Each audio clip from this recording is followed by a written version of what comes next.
एक दिन जंगल में अजीब सा शोर मचा। लग रहा था जैसे भूकंप आया हो।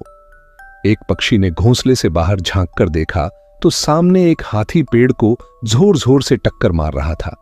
वह हाथी रामू था, जिसे पेड़ गिराने में बहुत मजा आता था, खासकर वे पेड़ जिन पर पक्षियों के घोंसले होते थे। रामू की जिद थी कि वह किसी भी हाल में नहीं रुकेगा, चाहे किसी का घोंसला ही क्यों न टूट जाए। उसने उस पक्षी की गुहार नहीं सुनी और टक्करें मारता रहा, यहां तक कि टीनू चिड़िया का घोंसला नीचे आ गिरा।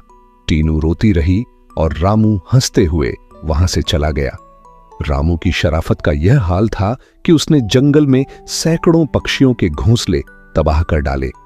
उसी जंगल में एक अपाहिज तोता मिट्ठू भी रहता था, जिसका अपना कोई घोंसला नहीं था। एक दिन कालू कौवा आया और वादा करके चला गया कि वह घोंसला बनाने में मदद करेगा, लेकिन फिर वह अपनी महबूबा से मिलने निकल गया और मिट्ठू को अकेला छोड़ गया। मिट्ठू ने आंसू तो बहाए मगर हिम्मत नहीं हारी। उसने अकेले ही टहनियां इकट्ठा करना शुरू की। 25 दिन की मेहनत के बाद और 1 महीने की कड़ी जद्दोजहद के बाद उसने अपना घोंसला तैयार कर लिया। वह बहुत खुश था। जंगल के दूसरे पक्षी और जानवर उसकी हिम्मत की दाद देने लगे कि मेहनत और हौसले से कुछ भी मुमकिन हो जाता है। शाम को सब चले गए और मिट्ठू भी सो गया। सुबह एक बार फिर वही धमक की आवाज आई और वह जाग गया। बाहर देखा तो रामू हाथी फिर वहीं पेड़ गिरा रहा था। मिट्ठू ने उसे रोका मगर वह नहीं रुका। पेड़ के साथ मिट्ठू का घोंसला भी टूट गया। मिट्ठू ने दिल टूटकर दुख से कहा कि वह एक अपाहिज पक्षी है जिसने 1 महीने तक मेहनत की और रामू ने पलों में सब बर्बाद कर दिया। रामू ने जवाब दिया कि वह पेड़ गिराता रहेगा और पक्षियों को चाहिए कि अपने घोंसले मजबूत बनाएं। उस दिन के बाद से मिट्ठू कहीं नजर नहीं आया, यहां तक कि एक दिन स्नो कबूतर ने ऐलान किया कि मिट्ठू की आत्मा भटक रही है और अब वह भूत बन चुका है।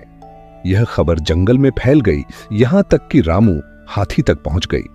मगर रामू ने उसका मजाक उड़ाया और बोला कि वह नहीं डरता। अगले दिन रामू बाग में पहुंचा और फिर से पेड़ गिराने लगा।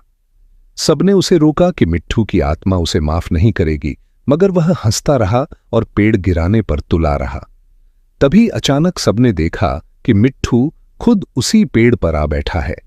उसने रामू से कहा कि उसकी दुश्मनी ने उसकी जान ले ली थी और अब वह उसे सजा देने आया है। रामू ने मजाक उड़ाया, मगर जैसे ही मिट्ठू ने इशारा किया, रामू हाथी हवा में उठ गया और तालाब के ऊपर जाकर रुक गया। रामू ने माफी मांगी, वादा किया कि अब कभी किसी पेड़ को नहीं गिराएगा और जिन पक्षियों के घोंसले उसने तोड़े हैं उनके लिए नए घर बनाएगा। फिर वह जमीन पर वापस आ गया। मिट्ठू ने उसे हुक्म दिया कि सबसे पहले टीनू चिड़िया का घोंसला बनाए। रामू तुरंत रवाना हो गया, टीनू से माफी मांगी और घोंसला बनाने के लिए टहनियां इकट्ठा करने लगा। तभी एक राज खुला कि मिट्ठू दरअसल जिंदा है। नीली परी ने बताया कि जब मिट्ठू का घोंसला टूटा तब वह उसके पास आई और दोनों ने मिलकर रामू को सबक सिखाने की योजना बनाई। नीली परी ने ही रामू को हवा में उठाया था। बाद में रामू वापस आया, मिट्ठू से वादा किया कि वह सब घोंसले बनाएगा और जब तक सबको घर न दे दे चैन से नहीं बैठेगा। फिर वह हंसते हंसते वहां से चला गया।